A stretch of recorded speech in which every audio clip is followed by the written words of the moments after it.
there is a particular, what do I want to say, a condemnation of male energy. Do you think it comes from a misunderstanding? Yeah, and I also think it comes from a big generalization too. Yeah. I mean, it's easy to do, right? And if you're a woman who's had negative experiences with men, maybe you've dated men that have been physically abusive, or maybe you've known men that have been physically abusive, and you're around that, and you just it's very convenient and very easy to just generalize and decide that all men are negative, and that masculine energy is negative, and especially white males. And if you say that, you'll get props online. People go, yes, girl, yes, clap, clap, clap.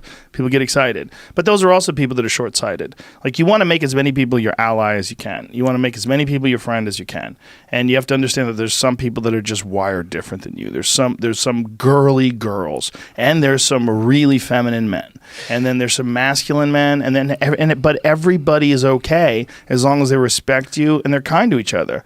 But the problem is we associate certain behaviors and characteristics with either negativity or hedonism or toxic masculinity or someone being a bitch as a man. And these generalizations are often way more harmful, and it's just too convenient and easy and lazy. Yeah, there is no simple way. And when I think about my own attitudes in this area, there is a degree of complexity, because I've got young daughters. I've got a 2-year-old and a 1-year-old, right? And they're, daughters. So, but when the other day, because I'm staying in Los Angeles, Gabby, she's Mexican. She used to be, when I first moved out here and lived my entourage lifestyle, she used to look after the house, and she used to think, oh, my baby. She loved me. So, and I'll take a matriarchal figure wherever I can find one. And Gabby used to look after me. She adored me and stuff. I stayed friends with her. Yesterday, she come around.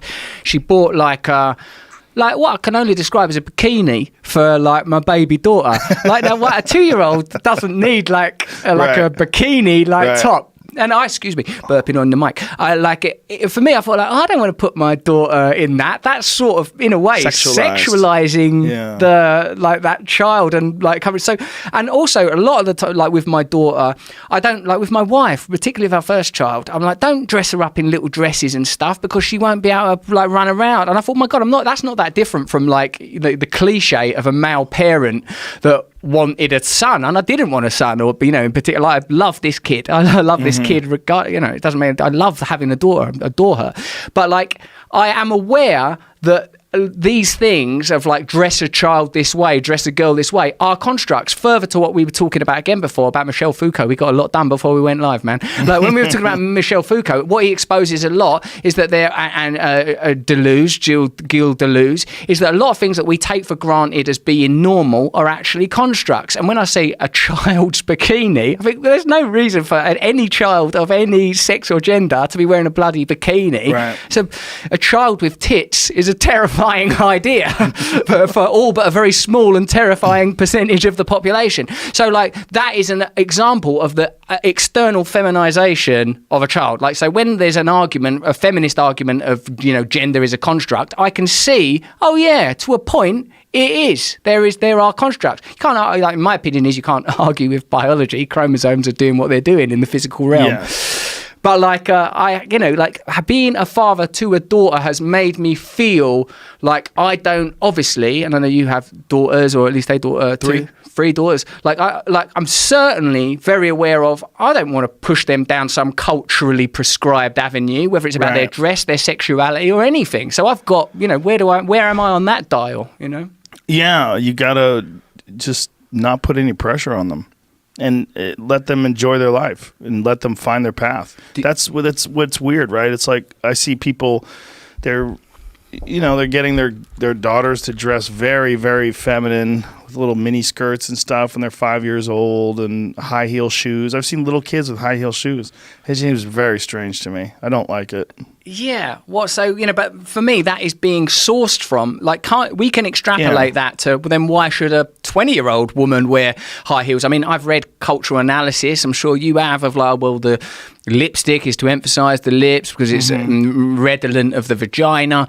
The high heels is to make a woman seem more vulnerable and to accentuate aspects of body shape. Now, this can be, seen as evidence of the influence of patriarchy. There's loads of areas where I feel why are we looking for shit to argue about in this area? We're just human beings. Most of us the most important people in our life are of a different gender or sex to us. Why are we looking for arguments?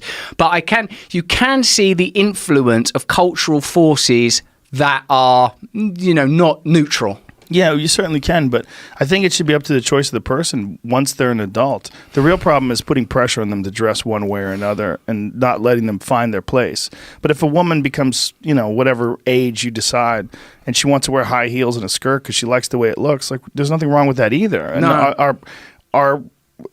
the demonization of sexuality is also a problem. Yes. It is almost as much of a problem as people who will prey upon vulnerable people. The people that think there's something wrong with being sexually attractive or something wrong with being desirable or wanting to be desirable.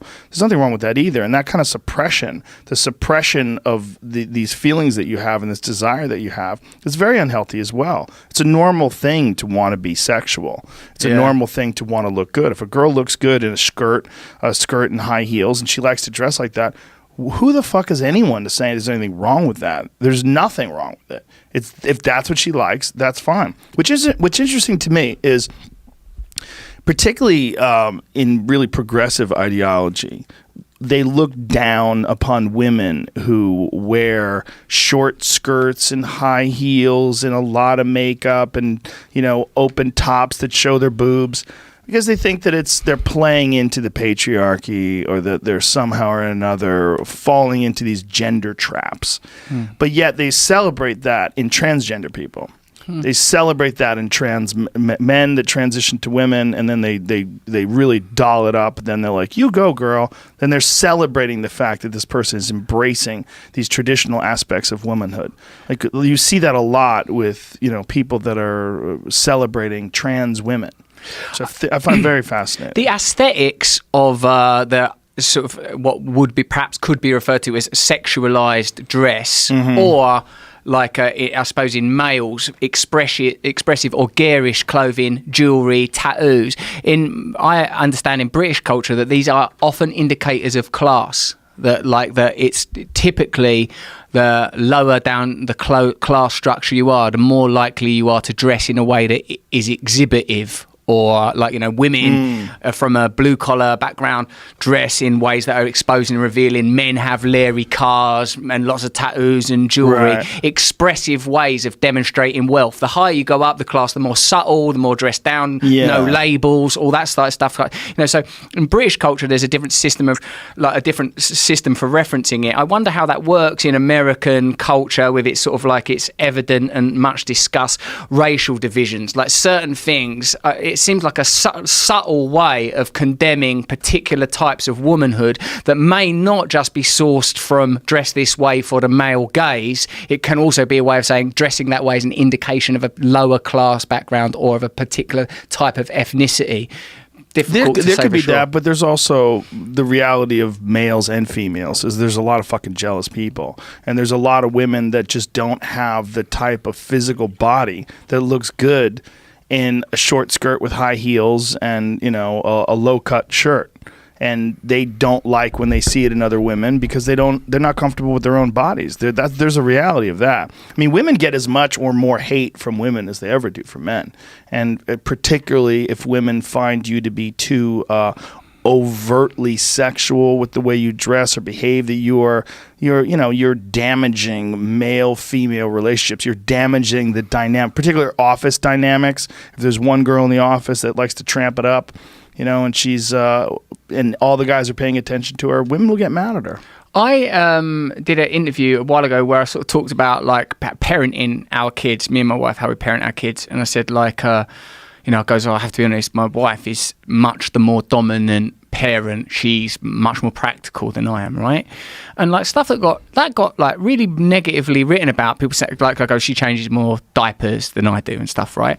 And it's not like I don't change diapers or whatever. It's just my wife, regardless of our respective sexes, is the more efficient, dominant parent. She's much more likely with me. If my daughter goes, "I want that chocolate," the answer from me is, "Oh yeah, all right." I can't bear to see the resistance, the emotional explosion. I concede much too early. I tap out very quickly with my 2-year-old. My wife is much more, no, let's play the long game. Let's bring up a child that's not governed by impulses like you. And I spoke, in fact, to that Gabor Mate, that expert on addiction. He's amazing. And he says, because of your own anxiety and pain from your own childhood, with no disrespect to my magnificent parents, you can't handle seeing your kid suffer, so you straight away you bail and do what she wants and stuff. Now, so there's so much complexity in the reality of our personal little domestic relationship. And I'm certainly not saying, and everyone else should run their household in that manner as well. And so help me God, any man that changes it up, But the way it was reported is that's what happens, I think, in modern media, is they change what you say, then you have to defend what they said you said. And you think, well, that ain't what I meant. I'm not saying that because my wife is a woman, she should take more domestic. I'm just saying that in our household, she seems to have a set of attributes and characteristics that make her take control of that aspect of parenting. And it's like the desire to judge, condemn and object is the priority, as opposed to no one's looking to go, who cares, or what.